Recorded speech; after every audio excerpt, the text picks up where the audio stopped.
ಈಗಲೂ ಸಹ ನನ್ನ ಫ್ರೆಂಡ್ ಒಬ್ಬ ಮಾಡ್ತಿದ್ದಾನೆ, ಈಗಲೂ 1 ಲಕ್ಷ ಅರ್ನ್ ಮಾಡ್ತಿದ್ದಾನೆ. ಒಂದು ತಿಂಗಳಿಗೆ 1 ಲಕ್ಷ ಅರ್ನ್ ಮಾಡ್ತಾರೆ. ನಿಮ್ಹಾನ್ಸ್ ಹತ್ರ ಕೆಂಪೇಗೌಡ ಪೊಲೀಸ್ ಸ್ಟೇಷನ್ ಅಲ್ಲಿ ಕಂಪ್ಲೇಂಟ್ ಮಾಡಿದ್ರು. ನನಗೆ SI ಅವರು ಕಾಲ್ ಮಾಡಿದ್ರು, ನಾನು ಹೋದೆ ಅಲ್ಲಿಗೆ. ಇನ್ನೊಂದು, ಈಗ ಮೊನ್ನೆ ಅಮಿತ್ ಶಾ ಅವರು ಹೇಳಿದ್ರು, ನಾವು ಸರ್ಕಾರದ ಆಧಾರಿತ ಒಂದು ಓಲಾ ಉಬರ್ ತರ ಒಂದು ಸೇವೆ ಒದಗಿಸಿ ಅಂತ ಹೇಳ್ತಾರೆ. ಅದು ಬಂದ್ರೆ ನಿಮ್ಗೆ ಎಷ್ಟು ಅನುಕೂಲ ಆಗ್ಬೋದು? ಓಕೆ, ಅದು ಅವ್ರು ಹೇಳಿದ್ದು ಅನುಕೂಲ ಆಗುತ್ತೆ, ಆದ್ರೆ ಮೇಂಟೈನ್ ಮಾಡಬೇಕಲ್ಲ ಸರ್. ಈಗ ಅವರು ಗೌರ್ಮೆಂಟ್ ಕಡೆಯಿಂದ ಆದ್ರೆ ನಮಗೂ ಒಳ್ಳೇದೇನೆ. ಯಾಕಂದ್ರೆ ಇವಾಗ ಪ್ರೈವೇಟ್ ಏಜೆನ್ಸಿಗಳು ಬಂದು ಈ ಪ್ರೈವೇಟ್ ಓಲಾ ಊಬರ್ ಯಾವ್ದಾರಾಗ್ಲಿ ಅವರು ಕೆಲಸ ಕೊಟ್ಟಿದ್ದಾರೆ. ಅವರು ಏನು ಸುಮ್ಮನೆ ಮಾಡಿಲ್ಲ, ಯಾಕಂದ್ರೆ ಅವರು ಎಫೆಕ್ಟ್ ಹಾಕಿದ್ದಾರೆ, ಒಂದು ಆ್ಯಪ್ ಇದು ಮಾಡಿದ್ದಾರೆ. ಪರ್ಸೆಂಟೇಜ್ ಕಮ್ಮಿ ಮಾಡಿದ್ರೆ ಅವರು ತಗೊಂಡು ನಮಗೂ ತೊಂದಕ್ಕೆ ಬಿಡಬೇಕು. ಈಗ ಅವರು ಸ್ವಲ್ಪ ಊಟ ಮಾಡಿ ನಮಗೂ ಊಟ ಕೊಟ್ರೆ ಪರವಾಗಿಲ್ಲ. ಈಗ ಫಸ್ಟ್ ಯಾವ ತರ ಆಯ್ತು ಅಂದ್ರೆ ನಮಗೆ ಚೆನ್ನಾಗಿ ಕೊಟ್ರು, ಹೊಟ್ಟೆ ತುಂಬಾ ಊಟ ಕೊಟ್ರು ಫಸ್ಟ್. ಈಗ ನೆಕ್ಸ್ಟ್ ಏನ್ ಮಾಡಿದ್ರು, ನಮ್ಮಲ್ಲಿರೋದೇ ಕಿತ್ಕೊಂತ ಇದ್ದಾರೆ. ಈಗ ಓಲಾ ಊಬರ್ ನಲ್ಲಿ ಆ ತರ ಆಗ್ಬಿಟ್ಟಿದೆ. ಈಗ ನಮಗೂ ಕೊಟ್ಟು ಅವರು ತಿಂದ್ರೆ ನಾವು ಬೆಳಿಬೇಕು, ಬೇರೆಯನ್ನು ಬೆಳೆಸ್ಬೇಕು ಅನ್ನೋ ತರ ಇರ್ಬೇಕು. ಸರ್, ಇವಾಗ ನೀವು ಹೇಳಿದ್ರೆ ಫಸ್ಟ್ ಹೊಟ್ಟೆ ತುಂಬಾ ಕೊಟ್ಟರು ಇವಾಗ ಕಿತ್ಕೋತಾ ಇದಾರೆ ಅಂತ. ಎಲ್ಲೋ ಒಂದ್ ಕಡೆ ಓಲಾದವರು ಫಸ್ಟ್ ಮಾರ್ಕೆಟ್ ನ ಕಬ್ಜಾ ಮಾಡಕ್ಕೆ ಅಂತ ಸಿಕ್ಕಾಪಟ್ಟೆ ಇನ್ಸೆಂಟಿವ್ ಕೊಡೋದು, ದಿನಕ್ಕೆ 10,000 ರೂಪಾಯಿ ಕೊಡುವಂತದ್ದು, ಬೋನಸ್ ಕೊಡುವಂತದ್ದು, ಈ ತರದೆಲ್ಲ ಕೊಟ್ಟು ಜನಗಳನ್ನ ಓಲಾ ಬಿಟ್ರೆ ಬೇರೆ ಪ್ರಪಂಚನೇ ಇಲ್ಲಪ್ಪ, ಓಲಾ ಊಬರ್ ಆಗೋದು, ಈ ತರ ಆಪ್ಗಳು, ಓಲಾ ಒಂದೇ ಅಲ್ಲ, ಈ ತರ ಆಪ್ಗಳು ಬಿಟ್ರೆ ಬೇರೆ ಪ್ರಪಂಚ ಇಲ್ಲ. ಕಸ್ಟಮರ್ಸ್ ಎಲ್ಲ ಅದನ್ನೇ ಬುಕ್ ಮಾಡೋದು. ಅಂದ್ರೆ ಅವ್ರ ಮೇಲೆ ನಂಬಿಕೆ ಇಟ್ಟಷ್ಟು ನಿಮ್ಮ ಡ್ರೈವರ್ಗಳೇ ಅಥವಾ ಕ್ಯಾಬ್ ಮೇಲೆ ನಂಬಿಕೆ ಇಲ್ಲ. ಆ ಲೆವೆಲ್ಗೆ ಮಾಡಿ ಇವಾಗ ಅವರೇ ಕ್ಯಾಬ್ಗಳನ್ನ ಬಿಟ್ಟು ಎಲ್ಲೋ ಒಂದ್ ಕಡೆ ಚಾಲಕರಿಗೆ ಅನ್ಯಾಯ ಮಾಡ್ತಾ ಇದಾರೆ ಅಂತ ಅನ್ಸುತ್ತಾ? ಸರ್, ಹೌದು, ನೀವು ಒಳ್ಳೆ ಕ್ವಶನ್ ಕೇಳಿದ್ರಿ. ನಿಜ, ಅದು ಫಸ್ಟ್ ಟೈಮ್ ನೀವು ಹೇಳ್ದಂಗೆ ಸ್ಟಾರ್ಟಿಂಗ್ ಈ ಓಲಾ ಊಬರ್ ಬಂದಾಗ ಫಸ್ಟ್ ಊಬರ್ದು ಹೇಳ್ತೀನಿ. ಊಬರ್ ಅವರು ಇಷ್ಟು ಡ್ಯೂಟಿ ಮಾಡಿದ್ರೆ ಇಷ್ಟು ಅಂತ ಕೊಡ್ತಾ ಇದ್ರು, ಅರ್ನ್ ಮಾಡಿದ್ರೆ ಅಂತ. ನಮಗೆ 10 ಡ್ಯೂಟಿ ಮಾಡಿದ್ರೆ 10,000 ಇನ್ಸೆಂಟಿವ್ ಕೊಡ್ತಾ ಇದ್ರು, ಪ್ಲಸ್ ಐಫೋನ್ ಕೊಡ್ತಾ ಇದ್ರು. ಐಫೋನ್ ಕಂಪ್ನಿ ಕಡೆಯಿಂದಾನೆ ಫ್ರೀ ಆಗೋದು, ಡ್ಯೂಟಿ ಮಾಡೋರಿಗೆ ಐಫೋನ್ ಕೊಡ್ತಾ ಇದ್ರು. ಮತ್ತೆ ಓಲಾದ್ರು ಅದೇ ತರ ಮಾಡಿದ್ರು. ಫಸ್ಟ್ ಎಲ್ಲ ಫೋನ್ ಕೊಟ್ರು, ಈಗ ಅಡಿಟ್ ಮಾಡಿದ್ರು ಜನಗಳನ್ನ. ಈಗ ಕಸ್ಟಮರ್ಸ್ಗೂ ಅಷ್ಟೇ, ಓಲಾ ಬುಕ್ ಮಾಡೋ ಕಸ್ಟಮರ್ಸ್ಗೂ ಅದೇ ತರ ಮಾಡಿದ್ರು. ಅವ್ರಿಗೆಲ್ಲ ಆಫರ್ಗಳು ಕೊಟ್ರು, ಇಷ್ಟು ಪರ್ಸೆಂಟ್ ಅಂತ, 100 ರೂಪಾಯಿಗೆ 30%, 200 ರೂಪಾಯಿ ಈ ತರ ಪರ್ಸೆಂಟೇಜ್ ಕೊಟ್ಟು ಅವ್ರಿಗೂ ಇದು ಮಾಡಿದ್ರು. ಹೌದು, ಮಾಡಿದ್ರು. ಮತ್ತೆ ಏನ್ ಮಾಡಿದ್ರು, ಇವರು ಬರ್ತಾ ಒಂದೊಂದೇ ಕಮ್ಮಿ ಮಾಡ್ತಾ ಬಂದ್ರು. ಹಾಗಾಗಿ ನಮಗೂ ತುಂಬಾ ಅವಾಗ ಇನ್ಸೆಂಟಿವ್ ಚೆನ್ನಾಗಿತ್ತು. ನೀವು ಹೇಳ್ದಂಗೆ 15 ಡ್ಯೂಟಿ, 20 ಡ್ಯೂಟಿ, 25 ಡ್ಯೂಟಿ ಮಾಡಿದ್ರೆ 3,000, 4,000, 10,000, 15,000 ರೂಪಾಯಿ ಇನ್ಸೆಂಟಿವ್ ಇತ್ತು. ಈಗಲೂ ಇನ್ಸೆಂಟಿವ್ ಬಿಟ್ಟಿದ್ದಾರೆ. 20 ಡ್ಯೂಟಿಗೆ 1,200 ರೂಪಾಯಿ ಬಿಟ್ಟಿದ್ದಾರೆ. ಈಗಲೂ ರನ್ನಿಂಗ್ ಇದೆ.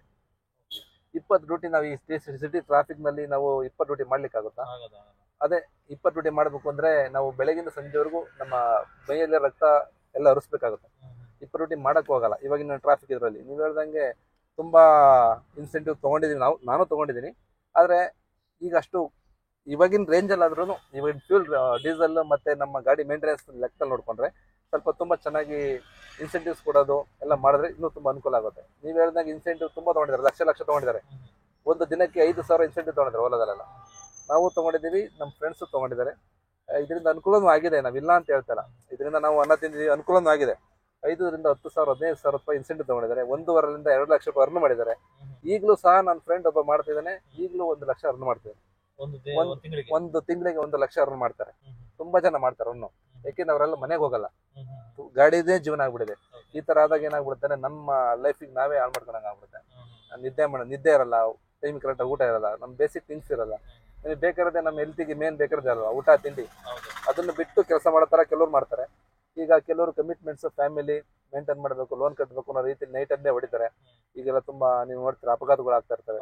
ಸೇಫ್ಟಿಗೋಸ್ಕರ ಎಷ್ಟು ಮಾಡ್ಬೇಕು ಬೇರೆಯವ್ರಿಗೂ ತೊಂದರೆ ಆಗುತ್ತೆ.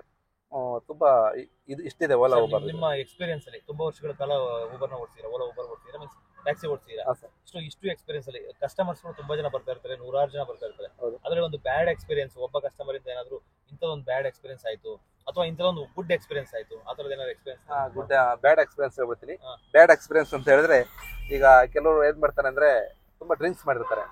ಅವ್ರವ್ರ ಥಿಂಗ್ಸ್ ಇರುತ್ತೆ. ಈ ಓಲಾ ಊಬರ್ ರೂಲ್ಸ್ ಇದೆ. ಈಗ ನಂದೊಂದು ಮೊಬೈಲ್ ಅನ್ನ ಇಲ್ಲಿ ನಾನು ಬಿಟ್ಟು ಹೋದ್ರೆ, ನಾನು ಆಚೆ ಹೇಳಿದ್ರೆ ಅದು ಇದ್ರೆ ನಾನು ಕೊಡ್ಬೋದು. ಗಾಡಿನಲ್ಲಿ ಇದ್ರೆ ಚೆಕ್ ಮಾಡಿದ್ರೆ ನಾನು ಕೊಡ್ಬೋದು ಅಲ್ವಾ. ಈ ಮೊಬೈಲ್ ಅನ್ನ ಇವರೆಲ್ಲ ಬಿಟ್ಟು ಬಂದಿರ್ತಾರೆ. ಈ ಸುಮ್ಮನೆ ಅಮಾಯಕರ ಮೇಲೆ ದೋಷಣೆ ಮಾಡ್ತಾರೆ.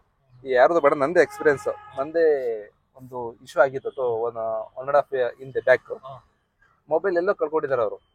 ಬಂದ್ಬಿಟ್ಟು ನಾನು ಗಾಡಿನಲ್ಲಿ ಬಂದೆ, ನನ್ನ ಮೊಬೈಲ್ ಇಲ್ಲ ಅಂತ ಹೇಳ್ಬಿಟ್ಟು ನಿಮ್ಹಾನ್ಸ್ ಹತ್ರ ಕೆಂಪೇಗೌಡ ಪೊಲೀಸ್ ಸ್ಟೇಷನ್ ಅಲ್ಲಿ ಕಂಪ್ಲೇಂಟ್ ಮಾಡಿದ್ರು. ನನಗೆ SI ಅವರು ಕಾಲ್ ಮಾಡಿದ್ರು, ನಾನು ಹೋದೆ ಅಲ್ಲಿಗೆ. ಅವ್ರು ನಾನು ಕೇಳಿದ್ರು, ಮೊಬೈಲ್ ತಗೊಂಡಿದ್ರು ಕೊಡಪ್ಪ ಅಂತ. ನಾನು ಹೇಳಿದೆ, ನಾನು ಮೊಬೈಲ್ ತಗೊಂಡಿಲ್ಲ, ನಂದೇ ಮೊಬೈಲ್ ಇದೆ, 25,000 30,000 ಮೊಬೈಲ್ ಇದೆ. ಅವ್ರ ಕಸ್ಟಮರ್ ಮೊಬೈಲ್ ನನಗೆ ಏನಕ್ಕೆ ಅಂತ ನಾನು ಹೇಳಿದೆ. ಅವ್ರು ಹೇಳ್ತಾರೆ ಕಸ್ಟಮರ್ ಎಲ್ಲ ಇವರೇ ತಗೊಂಡಿದ್ದಾರೆ ಅಂತ.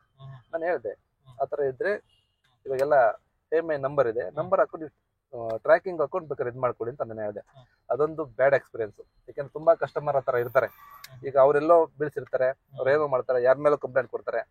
ನಾವು ಆಮೇಲೆ ನಾವು ಒಂದ್ ಮಿನಿಮಮ್ 1.5 hour ಓಲಾ ನೋಡಿ, ಇವ್ರು ಪಾರ್ಟ್ನರ್ ಅಂತ ತಗೊಂತಾರೆ. 1.5 hour ಮಾತಾಡಿದೀನಿ ಓಲಾರ್ ಹತ್ರ, ಅವ್ರೇನು ರೆಸ್ಪಾನ್ಸ್ ಮಾಡ್ತಾ ಇಲ್ಲ. ನಿಮ್ಗೇನು ಆಗಲ್ಲ, ನೀವು ಸೇಫ್ಟಿ ಇರ್ತಾರ ಅಂತಾರೆ. ಈಗ ನೋಡಿ, ನಾವು ಕಷ್ಟಪಟ್ಟು ಗಾಡಿ ತಗೊಂಡು ದುಡಿತಾ ಇರ್ತೀವಿ, ಅವ್ರು ಯಾರೋ ಬಂದು ಕುಡ್ಕೊಂಬಂದು ಎಲ್ಲೋ ಮೊಬೈಲ್ ಬಿಡಿಸ್ಕೊಂಬಂದು ಗಾಡಿ ಇರ್ತಾರೆ, ನಮ್ಮನ್ನ ಕಂಟ್ರೋಲ್ ಮಾಡ್ತಾರೆ. ಈ ತರ ಎಕ್ಸ್ಪೀರಿಯನ್ಸ್ ಆಗಿದೆ. ತುಂಬಾ ಕೆಲವರು ಒಳ್ಳೆ ಇಲ್ಲ ಟೇಷನ್ ಕಂಪ್ಲೇಂಟ್ ಮಾಡಿದ್ರು. ನಾವು ಓಲಾ ಉಬರ್ ಅಧ್ಯಕ್ಷರಾದ ತನ್ವೀರ್ ಪಾಷಾ ಅವ್ರ ಕಡೆಯಿಂದ ಫೋನ್ ಮಾಡ್ತಿದ್ವು. ಮತ್ತೆ ಇಲ್ಲಿ ಅಮೆರಿಕನ್ ಟೂರ್ಸ್ ಅಂಡ್ ಟ್ರಾವೆಲ್ಸ್ ಅಂತ ಇದೆ.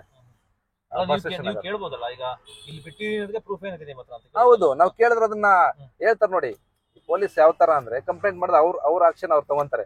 ಈಗ ನಾನು ಹೇಳ್ತೀನಿ, ನಂಬೇಕಲ್ಲ ಅವ್ರು ಅಲ್ವಾ. ನನ್ನ ಗಾಡಿನಲ್ಲಿ ಸರ್ಚ್ ಮಾಡ್ಕೊಳ್ಳಿ ಅಂತ ಹೇಳಿದೆ ನಾನು.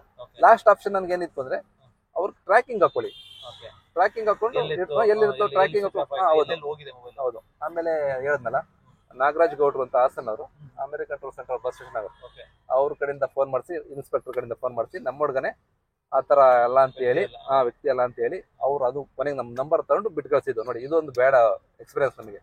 ಇದು ಓಲಾ ಉಬರ್ ಕಡೆಯಿಂದ ರೆಸ್ಪಾನ್ಸ್ ಮಾಡ್ತೀವಿ ಅಂತ ಹೇಳ್ತಾರೆ, ಯಾವುದೇ ಕಾರಣಕ್ಕೂ ರೆಸ್ಪಾನ್ಸ್ ಮಾಡಲ್ಲ ಸರ್. ಇದೊಂದು ತುಂಬಾ ಇದೆ.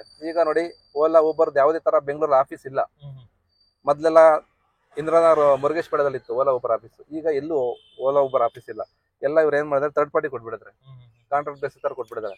ಎಲ್ಲ ಏನ್ ಮಾಡ್ತಾರೆ, ನಾವು ಏನೇ ಪ್ರಾಬ್ಲಮ್ ಇದ್ರೂ, ಇಶ್ಯೂ ಆದ್ರೂ ಸಹ ನಾವು ಮೊಬೈಲ್ ಅಲ್ಲಿ ಟ್ರ್ಯಾಕಿಂಗ್ ಹಾಕೊಂಡು ಕಾಲಿಂಗ್ ಮಾಡಕ್ಕೂ ಆಗಲ್ಲ, ಯಾರು ರೆಸ್ಪಾನ್ಸ್ ಮಾಡಲ್ಲ.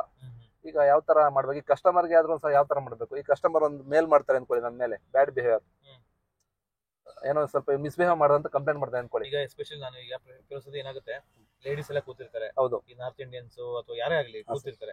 ಅವ್ರು ಕೆಲವೊಂದ್ಸಲ ಮಿಸ್ಅಂಡರ್ಸ್ಟ್ಯಾಂಡ್ ಮಾಡ್ಕೊಂಡು ನಿಮ್ಮ ಮೇಲೆ ಏನಾದ್ರು ಬ್ಲೇಮ್ ಮಾಡೋಂಥದ್ದು ಆತರ ಏನಾದ್ರು ಆಗಿದೆ ನಿದರ್ಶನ? ಇಲ್ಲ, ನಮ್ಗೆ ಆತರ ಎಕ್ಸ್ಪೀರಿಯನ್ಸ್ ಆಗಿಲ್ಲ. ಬೇರೆ ನಮ್ಮ ಫ್ರೆಂಡ್ಸ್ಗೆಲ್ಲ ಆಗಿದೆ. ಯಾವ ತರ ಅಂದ್ರೆ, ಅವ್ರೇನೋ ಅವ್ರ ಪಡೆಗೆ ಅವ್ರು ಸುಮ್ಮನೆ ಇರ್ತಾರೆ, ಇವರು ಮಿಸ್ಬಿಹೇವ್, ಇವ್ರು ಸುಮ್ಮನೆ ಕ್ಷುಲ್ಲಕ ಕಾರಣಕ್ಕೆ ಡ್ರಿಂಕ್ಸ್ ಮಾಡಿರ್ತಾರೆ.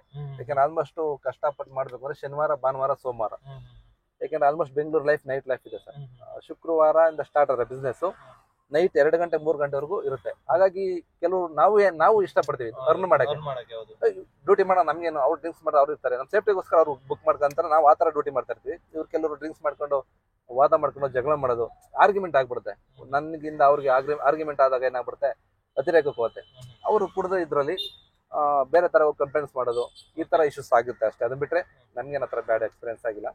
ಮೇನ್ ಎಲ್ಲಾ ತರ ಬರ್ತಾರೆ, ನಾವು ಅಡ್ಜಸ್ಟ್ ಮಾಡ್ಕೊಂಡು ಹೋಗ್ಬೇಕಷ್ಟೇ. ತಾಳ್ಮೆ ಇರಬೇಕು. ನಮ್ಮ ಡ್ರೈವಿಂಗ್ ಫೀಲ್ಡ್ ಅಲ್ಲಿ ಪೇಷನ್ಸ್ ಇದ್ರೆ ಸ್ವಲ್ಪ ಮಾಡ್ಬೋದು. ಈ ಓಲಾ ಅಥವಾ ಈ ಕ್ಯಾಬ್ ಡ್ರೈವರ್ಗಳಲ್ಲಿ ಎಷ್ಟು ಒಳ್ಳೆಯವರು ಇದಾರೋ, ಅಂದ್ರೆ ನೀವು ಕಷ್ಟಪಟ್ಟು ಎಣ್ಣೆ ಕುಡಿದು ಇದನ್ನ ತಾನೇ ಮನೆಗೆ ತಲುಪಿಸೋರು ನೀವೇ, ಒಳ್ಳೆ ಕೆಲಸಗಳು ಮಾಡೋರು ನೀವೇ. ಬಟ್ ಅದೇ ತರ ಮಿಸ್ಯೂಸ್ ಮಾಡ್ಕೊಂಡು ಕೆಲವರು ಹೆಣ್ಮಕ್ಳು ಮಿಸ್ಯೂಸ್ ಮಾಡ್ಕೊಂಡು ತುಂಬಾ ರೇಪ್ಗಳು ನಡೆದಿದೆ, ತುಂಬಾ ಇದಾಗಿದೆ.